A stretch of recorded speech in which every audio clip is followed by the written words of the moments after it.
একজন মহিলার দুইজন সন্তান ছিল, একটা হচ্ছে তার সতীনের সন্তান আর একটা তার নিজের।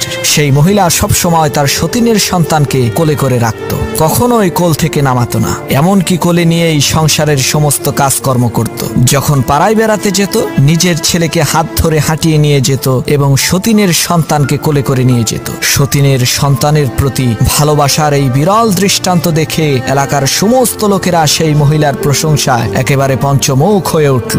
সবার মুখে একই কথা, এই মহিলার মতো ভালো মহিলা আর নাই। একদিন পাড়ার এক মেয়ে লোক এসে বলল, বুবুজান, নিজের ছেলেকে এরকম অবহেলা করে সতীনের ছেলেকে এত আদর করা ঠিক হবে না, এতে আপনার নিজেরই ক্ষতি। তখন সেই মহিলাটি বলে উঠল, শোনেন বুবু, আমার ছেলেকে আমি অবহেলা করি না, এটা লোকদের বোঝার ভুল। তাকে আমি হাঁটিয়ে নিয়ে বেড়াই যাতে তার পা শক্ত হয়, আর সতীনের ছেলেকে সবসময় কোলে করে রাখি যাতে সে কোনোদিন হাঁটতে না শিখে, কোলে থাকতে থাকতে সে যাতে অচল আর পঙ্গু হয়ে যায়।